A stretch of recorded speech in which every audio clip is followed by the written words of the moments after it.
Hi friends, आज हम प्रस्तुत कर रहे हैं वेद प्रकाश शर्मा का उपन्यास एक थप्पड़ हिंदुस्तानी का part 16। Please like share subscribe my channel. किसकी बात कर रहे हो? Jim Corbett. और जिम कार्बेट विकास चौंक पड़ा। वह तो भारत में अमेरिकी राजदूत का नाम है। उसी की बात कर रहा हूँ, उसकी और उसके ड्राइवर की। उसका नाम माइकल आर्मस्ट्रॉन्ग है। मगर तुम्हारी कहानी के बीच वे कहाँ से आ गए? वे उन्हीं दिनों 3 दिन के दौरे पर कश्मीर गए हुए थे। उनसे कहाँ टकरा गए? पूरी वारदात बताओ शबीर। बता ही चुका हूँ। मेरे परिवार के साथ जो हुआ सरेआम हुआ था। बल्कि यह भी कहूँ तो गलत नहीं होगा कि आतंकवादियों ने जानबूझकर सरेआम किया था, ताकि गांव वाले इस मौत के गवाह रहें कि वह सब इंडियन आर्मी ने किया है। बुरी तरह डरा हुआ मैं वहाँ से भाग निकला था। सारी रात भागता रहा। अगले दिन शाम को श्रीनगर पहुँचा। शहर के बाहर ही मुझे कॉटेज जैसा एक काफ़ी बड़ा घर नज़र आया, जहाँ उस वक्त कोई नहीं था। बुरी तरह थका हुआ था मैं। उस घर में घुस गया। इमारत के चारों तरफ लंबा चौड़ा लॉन था। मैं लॉन पार करके इमारत के नज़दीक पहुंचा। बाहर के मुकाबले अंदर थोड़ी चहल पहल महसूस की। उस वक्त मैं एक खुली खिड़की के नज़दीक था और उसके पार कमरे में झांक रहा था। जब एक सुरक्षाकर्मी को उधर ही आते देखा तो मैं घबरा गया। उसकी नज़रों से बचने के लिए कमरे में कूद जाने के अलावा और कुछ नहीं सूझा। मैं कमरे के अंदर खिड़की के ठीक नीचे छुपकर बैठ गया था। अभी वहाँ बैठे 2 मिनट भी नहीं हुए थे कि दाड़ की जोरदार आवाज़ के साथ खिड़की बंद हो गई। करीब 5 मिनट डरा सहमा वहीं बैठा रहा। कोशिश बाहर की किसी आहट को सुनने की थी। जब किसी तरफ से कोई आवाज़ नहीं आई तो खड़ा हुआ। उस वक्त तो मेरे छक्के ही छूट गए। जब खिड़की को वापस खोलने की कोशिश की, मगर उसे बाहर से बंद पाया। अब मैं घबरा गया था। बेचैनी की अवस्था में कमरे को देखा। पहली बार मैंने ध्यान से कमरे को देखा था। वह एक अत्यंत विशाल ऐसा कमरा था जैसा टीवी पर राजा महाराजा का दिखाया जाता था। फर्श पर कीमती कालीन, कीमती फर्नीचर, नक्काशीदार अलमारियाँ, गोल डबल बेड, छत में बहुत बड़ा फानूस, क्या नहीं था वहाँ। और कमरे की एक दीवार, पूरी की पूरी दीवार कांच की थी। उस दीवार में कांच का दरवाज़ा था। कांच की दीवार के उस तरफ एक और कमरा था। वहाँ भी बेड, सोफ़ा आदि फर्नीचर था, परंतु उतना भव्य नहीं था जितना इस कमरे का। अभी यह समझने की कोशिश कर ही रहा था कि मैं कहाँ आ गया हूँ कि कमरे के लकड़ी वाले दरवाजे के बाहर हलचल सी महसूस हुई। मुझे लगा उस कमरे के दूसरी तरफ लगा ताला खोला जा रहा है। छुपने के लिए जब कोई और जगह नहीं नजर आई तो मैं घबराकर डबल बेड के नीचे घुस गया। दरवाज़ा खुला। कुछ लोग कमरे के अंदर आ गए। उनमें सुरक्षा कर्मी भी थे और औरतें भी। उसके बाद तो कमरे में लोगों की आवाजाही का ऐसा सिलसिला बना कि मुझे बेड के नीचे से निकलने का मौका ही नहीं मिला। पता लगा वहाँ कोई वीआईपी आने वाला है और वे लोग उसी के इस्तकबाल की तैयारी में जुटे हुए थे। कमरे को फूलों आदि से सजाया जा रहा था। उस वक्त कमरे में औरतें और 2 सुरक्षा कर्मी थे। उनमें से एक ने कहा, हम तो परेशान हो गए हैं रोज़ वीआईपी की सुरक्षा करते करते। कभी कोई आ रहा है, कभी कोई आ रहा है। अब भला भारत में अमेरिका के राजदूत के यहाँ आने की क्या ज़रूरत है? घूमने आ रहा है, दूसरे ने कहा। बहरहाल कश्मीर घूमने की जगह है, घूमना तो बहाना है, दूसरा बोला। मैं सब जानता हूँ। अंदर खाने वह आतंकवादियों का हौसला बढ़ाने आ रहा है। हमारी सरकार भी पागल है। पता नहीं अमेरिका की दोगली चाल को समझ ही नहीं रही है या समझकर भी नासमझ बनी हुई है। ऊपर से तो ये लोग कहते हैं हम आतंकवाद के विरोधी हैं और अंदर खाने उन्हें प्रोत्साहित करते हैं जिन्होंने हमारे देश के खिलाफ हथियार उठा रखे हैं। अब जिम कॉर्बेट को ही लो। जिम कॉर्बेट कौन? पहले ने दूसरे की बात काट कर पूछा। अबे वही जो आ रहा है, जिसकी हमें सुरक्षा करनी है। अमेरिका का राजदूत। पिछले महीने में यह तीसरा कश्मीर दौरा है। कोई इससे पूछे, क्यों बे, क्या धरा है कश्मीर में? घूमने के लिए भारत में क्या और जगह नहीं है? घूमने की जगह कश्मीर तब था। आज तो यहाँ घूमने वाले को भूनकर ऊपर बेच दिया जाता है। और सुनो, कांच के उस पार नजर आने वाले कमरे को देखो। वह उसके ड्राइवर माइकल आर्मस्ट्रॉन्ग का कमरा है। यह बात मेरी समझ में नहीं आई यार, पहले ने कहा। ड्राइवर तो हर बड़े आदमी के साथ आता है, मगर वह अलग सर्वेंट क्वार्टर में रहता है।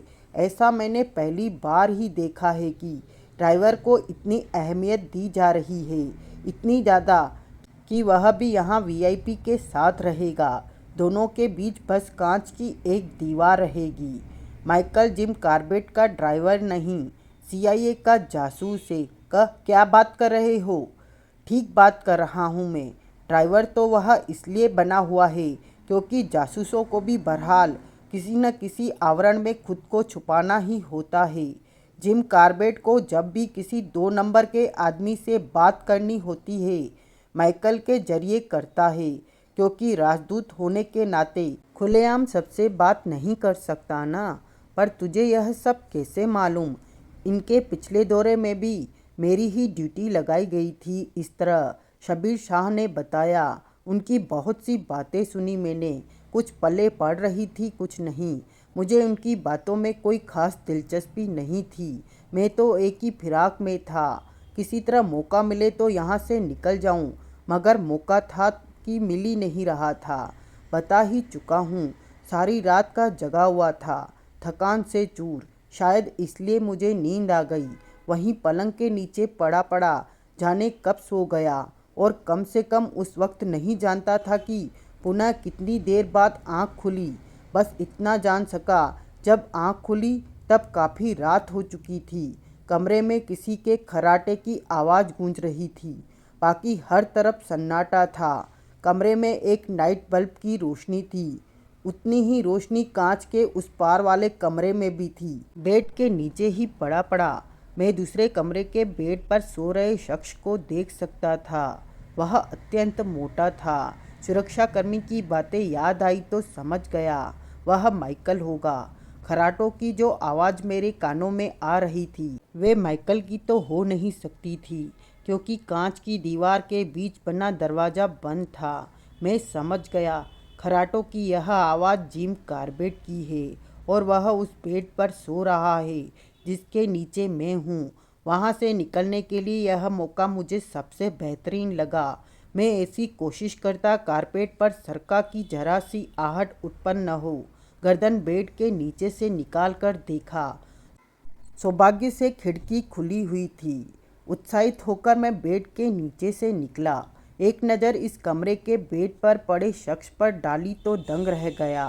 जिम कॉर्बेट माइकल से भी ज़्यादा मोटा था, ठीक किसी सूमो पहलवान जैसा। मैं दबे पाँव परंतु तेजी से खिड़की की तरफ बढ़ा। नज़र उस वक्त जिम कॉर्बेट पर थी, और शायद इसलिए वह चूक हो गई, वह चूक जिसने एक बार फिर मेरी जान खतरे में डाल दी थी। असल में खिड़की की तरफ बढ़ते वक्त सामने की तरफ न देख पाने के कारण मैं आधमकद शोपीस से टकराया। जोरदार आवाज़ आई। उस आवाज़ ने जिम कॉर्बेट को हड़बड़ाकर उठा दिया। मैं बौखलाकर खिड़की की तरफ भागा, मगर अभी उस तक पहुंच भी नहीं पाया था कि जिम कॉर्बेट द्वारा दबोच लिया गया। तभी एक झटके से कांच का दरवाज़ा खुला। माइकल भी कमरे में आ गया। वे दोनों हैरत से मेरी तरफ देख रहे थे, और मैं था कि थर थर काँप रहा था। माइकल ने गुर्राकर पूछा, कौन है तू? मैं जवाब नहीं दे सका, बस फूट फूट कर रो पड़ा। माइकल ने आगे बढ़कर मेरी तलाशी ली। शायद वह यह चेक करना चाहता था कि मेरे पास कोई हथियार तो नहीं है। फिर उन्होंने प्यार से पूछा, मैं कौन हूँ, यहाँ क्या कर रहा हूँ? और रोते रोते मैंने उन्हें सब कुछ सच सच बता दिया, जो मेरे और मेरे परिवार के साथ हुआ था। उन्होंने पूछा, तो तुम सुरक्षा बलों से भागते क्यों घूम रहे हो?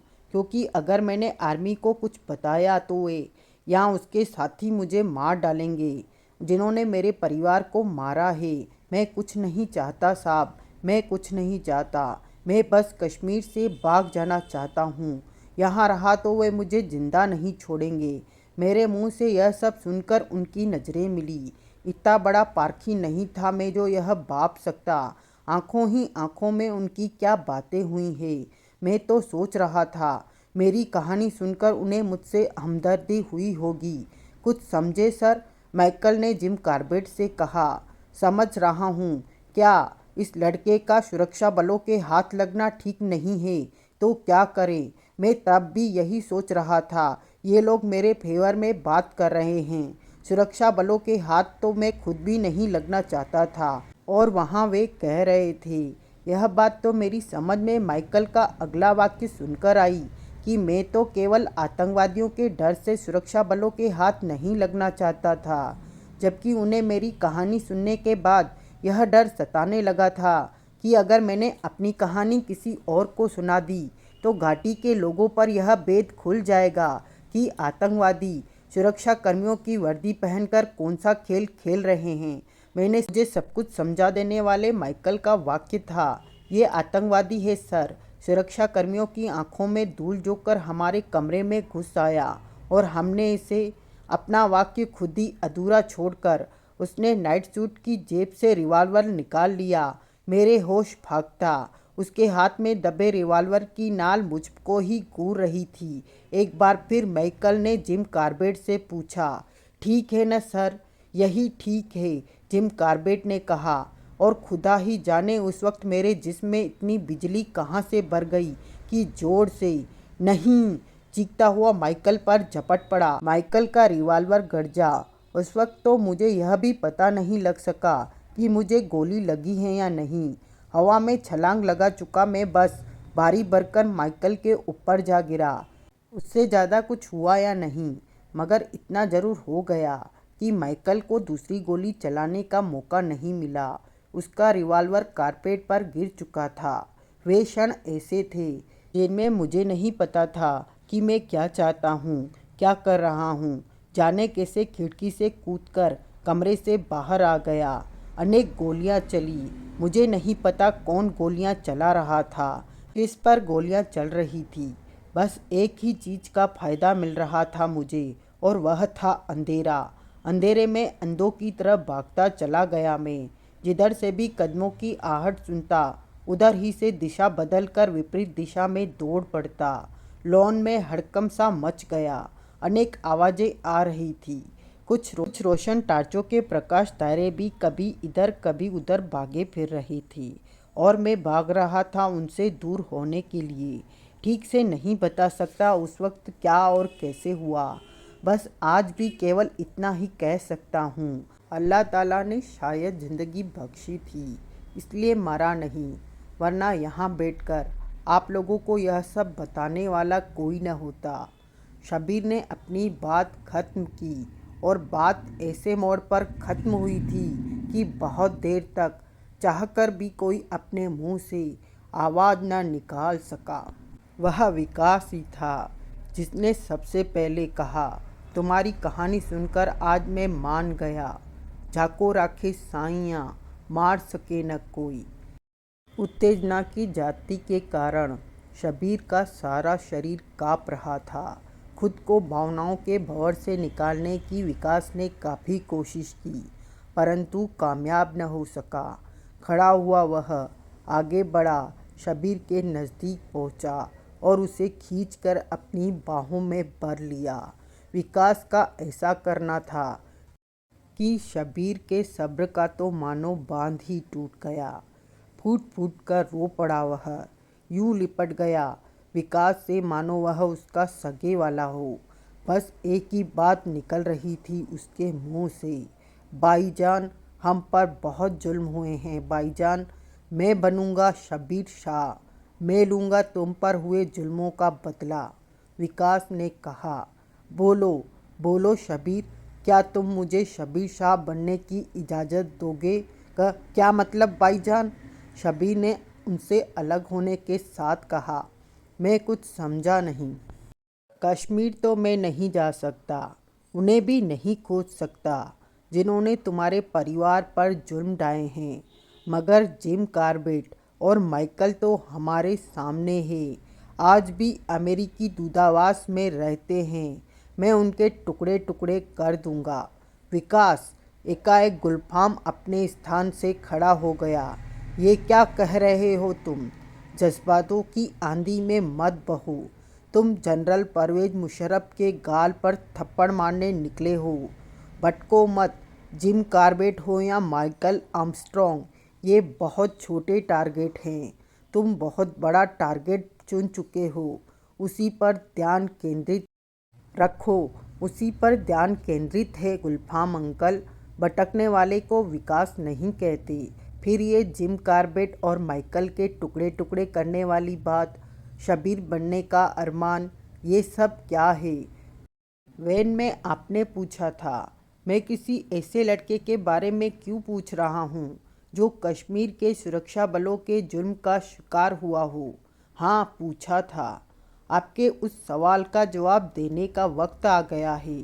मेरी समझ में कुछ नहीं आ रहा। तू कह क्या रहा है? यह तो आप जानते हैं ना। सारी दुनिया एक तरफ, विजय गुरु एक तरफ, जनरल परवेज मुशर्रफ तक पहुंचना तो अभी दूर की बात है। विजय गुरु ऐसा जाल बिछा चुके होंगे कि मैं पाकिस्तान ही न पहुंच सकूं। मगर मेरे दिमाग में पाकिस्तान पहुंचने का ऐसा नायाब आइडिया आया है कि गुरुओं के वे महागुरु भी कुछ नहीं कर सकेंगे। ऐसा क्या आइडिया आ गया तेरे दिमाग में? मैं प्लेन हाईजैक करूँगा। क्या? गुलफाम के हलक से चीख निकल गई। पागल हो गया है क्या? Plane hijack? और मेरे उस प्लेन में सवार होने के लिए पासपोर्ट का काम करेंगी जिम कार्बेट और माइकल की लाशें। लाशें? लाशें तेरा पासपोर्ट बनेंगी? ये क्या बक रहा है तू? मेरी समझ में कुछ नहीं आ रहा। आ जाएगा अंकल, सब समझ में आ जाएगा। जिम कार्बेट और माइकल को उसके किए की सज़ा भी मिलेगी और उसकी लाशें मेरा पासपोर्ट भी बनेंगी, मुझे पाकिस्तान पहुंचाएंगी। अब बस ज़रूरत मुझे शबीर शाह बनने की है। शबीर शाह कैसे बन सकता है तू? कहाँ ये पतला दुबला और केवल 5 फुट 10 इंच का लड़का, और कहाँ तू? नहीं, दुनिया का कोई मेकअप तुझे शबीर शाह नहीं बना सकता। बना सकता है अंकल, तरकीब मैं बताऊंगा। लड़का पूरे आत्मविश्वास के साथ मुस्कुराया था। सर, रिसेप्शनिस्ट की आवाज़ उभरी। ऊपर से फ़ोन है। ऊपर से? जिम कार्बेट चौंका। ऊपर से क्या मतलब? मैंने भी यही पूछा था सर, मगर कहा गया बस इतना कह दो, जिम साहब समझ जाएंगे। दिमाग उलझ गया जिम कार्बेट का। भारी भरकम चेहरे पर सोचने वाले भाव उभरे। वह समझ नहीं पा रहा था फ़ोन किसका है। फिर भी कुछ देर चुप रहने के बाद कहा, लाइन दो। हल्की सी यांत्रिक खड़खड़ाहट के बाद आवाज़ आई, मिस्टर जिम कार्बेट? यस, बोल रहा हूँ, मैं शबीर हूँ। दूसरी तरफ से कहा गया, शबीर शाह। जहन पर जोर डालते जिम कार्बेट के मुंह से निकला, कौन शबीर शाह? इतनी जल्दी भूल गए? 3 साल अभी पूरे नहीं हुए हैं। यूं तो कश्मीर में तुमने काफ़ी रातें गुजारी हैं, मगर उस रात को याद करो जब एक लड़के को तुमने अपने पलंग के नीचे छुपे पाया था। तुमने और माइकल ने। याद आया? जिम कार्बेट को घटना तुरंत याद आ गई थी। इसके बावजूद कहा, क्या बक रहे हो? कौन हो तुम? मैंने तुम्हें और माइकल को रो रो कर खुद पर और अपने परिवार पर हुए अत्याचारों के बारे में बताया था। उस अत्याचार के बारे में जो उन पर इंडियन आर्मी ने किए थे। उन्होंने मेरे माँ बाप को मार डाला था, बहन के साथ रेप किया था, और तुमने तो कहा था वह सब इंडियन आर्मी की ड्रेस पहनकर आतंकवादियों ने किया था। दूसरी तरफ से हंसने की आवाज़ आई। बड़ी ही व्यंग्यात्मक हंसी थी वह, जैसे कह रही हो, उठला रहे थे जिम कॉर्बेट। सिद्ध हो गया ना, तुम्हें सब याद है। मगर कहा यह नहीं गया, कहा यह गया। घटना याद तो आई है तुम्हें, मगर आधी अधूरी। मैंने वह नहीं कहा था जो तुमने कहा, बल्कि वही कहा था जो मैंने कहा। अर्थात मुझ पर और मेरे परिवार पर जुल्म करने वाले इंडियन आर्मी के लोग थे। कितना कहा था मैंने तुमसे और माइकल से कि मुझे बचा लो, इंडियन आर्मी के लोग मुझे मार डालेंगे। पैरों में पड़ गया था मैं तुम दोनों के। मगर तुम साले इंडियन गवर्नमेंट के चमचे, जिहादियों के दुश्मन, तुमने उसी इंडियन आर्मी के हवाले करने की ठान ली जिनकी मैंने तुमसे शिकायत की थी। जब मेरी समझ में यह बात आई कि तुम मेरी मदद करने वाले नहीं हो और भागने की कोशिश की, तो माइकल ने रिवॉल्वर निकाल लिया। निकाला ही नहीं, बल्कि गोली भी चला दी थी मुझ पर। वो तो बस खुदा ही था जिसने मुझे बचा लिया, वरना तुमने और माइकल ने मुझे मार डालने में कोई कसर नहीं छोड़ी थी। जिम कॉर्बेट की बुद्धि का दिवाला निकल गया। वह समझ नहीं पा रहा था दूसरी तरफ से बोलने वाला अगर वही लड़का है जो उसे याद है, तो वह बिल्कुल उल्टी बात क्यों कर रहा है। जब कुछ भी समझ में नहीं आया तो बोला, खैर अब क्या चाहते हो? फ़ोन किस लिए किया? रिसेप्शनिस्ट ने बताया होगा, फ़ोन ऊपर से है। हाँ कहा तो था, तो वहीं से समझ, बहुत जल्द तू वहीं पहुंचने वाला है। व्हाट? जिम कॉर्बेट उछल पड़ा। क्या तुम मार डालने की धमकी दे रहे हो? अगर एक बार कही हुई बात तुम्हारी समझ में नहीं आती तो दोबारा कह देता हूँ, बहुत जल्द तुम और तुम्हारा वह ड्राइवर, जो वास्तव में CIA का जासूस है, मेरी गोलियों के शिकार होकर मुंह फाड़े मिलोगे। बहुत ही सर्द लहजे में कहा गया। तुम्हें तुम्हारे किए की सज़ा मिलने का वक्त आ गया है जिम कॉर्बेट। 3 साल में मैंने तुम्हें यह सज़ा देने के लिए तैयार कर लिया है। Shut up! जिम कॉर्बेट दहाड़ उठा। You bastard! दूसरी तरफ से एक बार फिर हंसा गया, ऐसे अंदाज में जैसे उसकी बौखलाहट का मज़ा लूट रहा हो।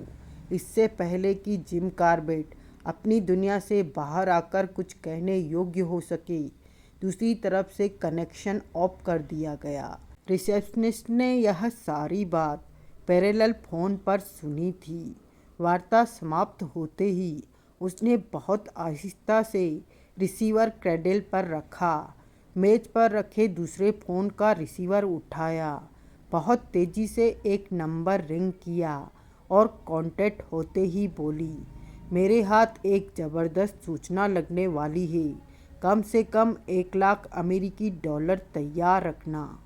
ये क्या किया भाईजान, ये क्या किया आपने? शबीर हैरान था। बिल्कुल ही उल्टी बात कह डाली। मैंने उसे इंडियन आर्मी की वर्दी पहनकर आतंकवादियों द्वारा सताए जाने की बात कही थी। और आपने? वक्त की बात है शबीर। विकास ने मोबाइल सिम कार्ड निकालकर चलती गाड़ी से बाहर फेंकते हुए कहा, इस वक्त वही बात सीधी है जो मैंने कही। उल्टी बात तब होती जब सच बोल देता। हैरान परेशान शबीर ने वैन ड्राइव कर रहे गुलफाम की तरफ देखा। अंदाज़ा ऐसा था जैसे उसके कुछ बोलने की उम्मीद कर रहा हो, लेकिन जब उसने पाया गुलफाम का बोलने का मूड नहीं है, वह खामोशी के साथ ड्राइविंग किए जा रहा है, तो विकास की तरफ पलटकर बोला, मेरी समझ में कुछ नहीं आ रहा है भाईजान, आप कह क्या रहे हैं? बगल वाली सीट पर बैठे विकास ने कहा, दूसरा सिम कार्ड देना अंकल। गुलफाम ने जेब से नया सिम कार्ड निकालकर उसे दिया। साथ ही पूछा, अब कहाँ चले? होटल चलो। जो काम करने हम वहाँ से इतनी दूर आए थे वह हो चुका है। मोबाइल में नया सिम कार्ड डालते हुए विकास ने कहा, दरअसल वह रिकॉर्ड रूम से यह पता लगा सकते थे कि फ़ोन कहाँ से किया गया है, इसलिए फ़ोन करने के लिए आपके होटल से 20 किलोमीटर दूर जाना पड़ा। उस नंबर का सिम कार्ड फेंक ही चुका हूँ जिसे उनकी कॉलर आईडी पकड़ चुकी होगी। उसे मोबाइल पर लगाए घूमता रहता तो पुलिस किसी भी क्षण मुझ तक पहुंच सकती थी। उनके सारे रास्ते ब्लॉक कर दिए हैं मैंने। शबीर अभी तक हैरान परेशान था। होता भी क्यों नहीं, अपने सवाल का जवाब कहाँ मिला था उसे। हालांकि वह वैन की पिछली सीट पर था, मगर लटका हुआ उस पर कुछ इस तरह था कि उसका चेहरा गुलफाम और विकास के चेहरों के बीच ही नज़र आ रहा था। जब उसे लगा विकास उसके सवाल का कोई जवाब देने वाला नहीं है, तो उसने गुलफाम से कहा, उस्ताद उस्ताद आप पूछते क्यों नहीं विकास भाई से कि विकास भाई ने बिल्कुल उल्टी बात क्यों कही। ड्राइविंग करते गुलफाम ने कहा, मैंने इससे कुछ भी पूछना छोड़ दिया है। क्यों? अचानक अजीब रहस्यमय लड़के में तब्दील हो गया है ये। पूरी बात बतानी बंद कर दी है। पता नहीं क्या आए बाएं शाएं बकता रहता है। मैं तो एक ही नतीजे पर पहुंचा हूँ। यहाँ तो मास्टर की तरह यह कोई बहुत ही ऊंची बात सोच चुका है या सठिया गया है। खुद इसकी भी समझ में नहीं आ रहा है करना क्या है। विकास के होठों पर मुस्कान फैल गई, उन होठों पर जो विकास के होठ बिल्कुल नहीं लग रहे थे। कहाँ विकास के गुलाबी और पतले होठ, कहाँ ये काले और मोटे। और होठ ही क्यों, पूरा चेहरा ही अलग नज़र आ रहा था, विकास के ओरिजिनल चेहरे से बिल्कुल अलग। देखने मात्र से वह एक मजहब के प्रति कट्टर मुसलमान नजर आ रहा था। पतली मूछें, खतने वाली दाढ़ी और सांवले चेहरे पर चेचक के दाग। नाक ऐसी नजर आ रही थी जैसे एक बार उसकी हड्डी टूट चुकी हो। कान चेहरे के अन्य अंगों की उपेक्षा कुछ ज़्यादा ही लंबे थे। भवें मोटी मोटी, आंखें ब्राउन, गले में तावीज, सिर पर गोल टोपी।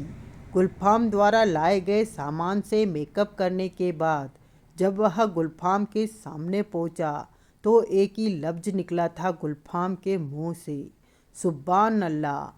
विकास मुस्कुराकर रह गया था।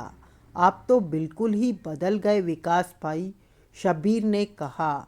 मुझे तो यकीन ही नहीं आ रहा कि सामने आप ही खड़े हो, गुलफाम ने कहा। मेरा दावा है तुझे कोई नहीं पहचान सकता। गुरु के सिखाए हुए गुरु का इस्तेमाल करके कोशिश तो यही की है, मगर फिर भी जितना पुख्ता दावा आप कर रहे हैं उतना मैं नहीं कर सकता। हाँ, इतना ज़रूर कह सकता हूँ कि अब विजय गुरु के अलावा मुझे दुनिया में कोई और नहीं पहचान सकता। मैं तो कहता हूँ मास्टर भी। नहीं अंकल, कम मत आको महागुरु को। जिस तरह आपका दावा है कि मुझे कोई नहीं पहचान सकता, उसी तरह मेरा दावा है विजय गुरु मुझे देखते ही पहचान लेंगे। मैं खुशफहमी का शिकार नहीं होना चाहता। वे सामने वाले का चेहरा नहीं, आंखें देखते हैं और थोड़ा सा रंग बदलकर अपने बेटे की आंखें उनकी आंखों से छुप नहीं सकती। इसलिए कोशिश यही करूँगा उनके सामने ही न पड़ूं। क्राइमर अंकल अल्फा से मेकअप की विद्या में मुझसे कई गुना आगे हैं, परंतु विजय गुरु को वे कभी धोखा न दे सके। शबीर तो चुप था ही, गुलफाम भी चुप रह गया। वैसी ही चुप्पी उस वक्त वैन में भी छाई हुई थी। आप मुझ पर इल्ज़ाम लगा रहे हैं अंकल, विकास ने कहा। आपने पूछा था मैं शबीर कैसे बन सकता हूँ।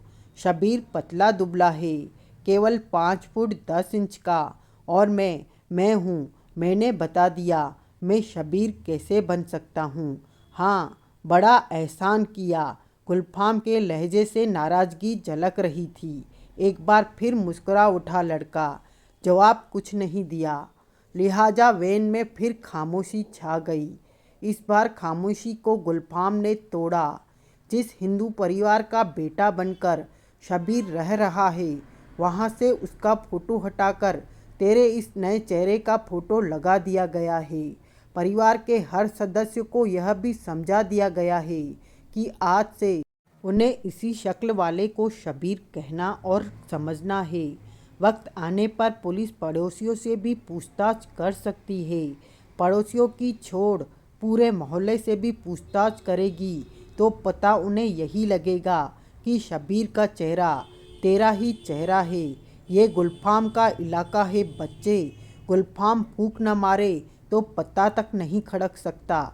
ये ओरिजिनल शब्बीर शाह सामने खड़ा रहेगा और मोहल्ले का बच्चा बच्चा कहता रहेगा, शब्बीर तो वो है जिसके चेहरे पर चेचक के दाग हैं। और मैं खुद भी पुलिस को जब यही बता रहा होऊंगा तो उन्हें क्या ख्वाब चमकेगा कि शब्बीर वह नहीं जिसका मैं जिक्र कर रहा हूँ, बल्कि खुद हूँ। शब्बीर कहता चला गया, बड़ी सही चाल रही है। भविष्य में शब्बीर शाह के नाम से आपके इस नए चेहरे को पहचाना जाएगा। मेरा नाम कुछ और हो जाएगा, जैसे जैसे महमूद। यह तिगड़म मेरे दिमाग में तब आई थी जब तुमने बताया हत्याएं और रेप करने के बाद आतंकवादियों ने तुम्हारे घर में आग लगा दी थी। तभी सोच लिया था मैंने, अगर वहाँ तुम्हारा कोई फोटो रहा भी होगा तो जलकर खाक हो गया होगा। तो पुलिस भला शब्बीर शाह की शक्ल से कैसे वाकिफ हो सकती है, और जब वाकिफ ही नहीं है तो किसी भी चेहरे को शब्बीर शाह की पहचान दी जा सकती है।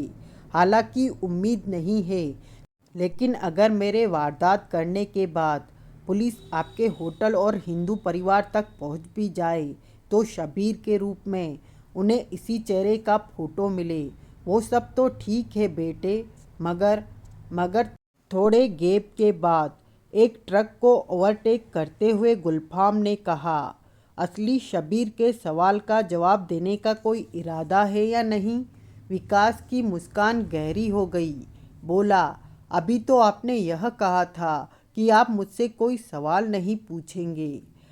पेट की ऐंठन बगैर हाजमे की दवा खाए नहीं जाती। गुलफाम ने कहा, मेरे दिमाग में सवाल ये है, तेरे बिल्कुल उल्टा कहने के कारण क्या जिम कॉर्बेट को यह नहीं लगेगा कि यह फोटो उस लड़के का है ही नहीं जिसे उन्होंने कश्मीर के उस कॉटेज में मारने की कोशिश की थी? इस तरह तो तू पहले ही झटके में खुद को असली शब्बीर शाह साबित करने के मकसद से दूर हो जाएगा। जिम सोचेगा तुम शब्बीर होते तो उसके कुछ भी सोचने से मेरी सेहत पर कोई असर नहीं पड़ेगा। मतलब मेरा मकसद उस पर खुद को शब्बीर शाह साबित करना नहीं है। मेरा मकसद केवल इतना है कि लोगों को, मीडिया को यह पता लग जाए कि शब्बीर शाह नाम के किसी आतंकवादी ने जिम कॉर्बेट और माइकल को मार डालने की धमकी दी है।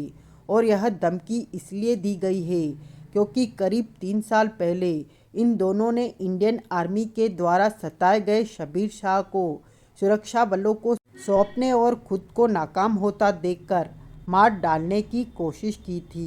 यह झूठा प्रचार क्यों कराना चाहते हो तुम? दुनिया को सच क्यों नहीं बताना चाहते? क्योंकि मेरा उल्लू झूठ का प्रचार करने से ही सीधा होता है। वही तो जानने और पूछने की कोशिश कर रहे हैं। इस सवाल का जवाब वक्त ही दे तो बेहतर होगा अंकल। एक बार फिर गुलफाम उसे घूरता रह गया। विकास ने कहा, आप ड्राइविंग कर रहे हैं अंकल, उस पर ध्यान दो। चल, इस सवाल का जवाब वक्त पर ही छोड़ते हैं। मगर गुलफाम ने सचमुच नज़रें सड़क पर गड़ाए हुए कहा, सवाल ये उठता है, माइकल और जिम कॉर्बेट तेरी इच्छा का प्रचार क्यों होने देंगे? सच क्यों नहीं बोलेंगे वे? मीडिया से यह क्यों नहीं कहेंगे कि यह फ़ोन एकदम झूठा था?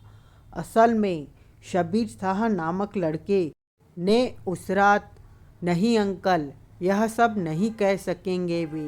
क्यों? क्या ऐसा कहते ही वे आतंकवादियों के समर्थक साबित नहीं हो जाएंगे?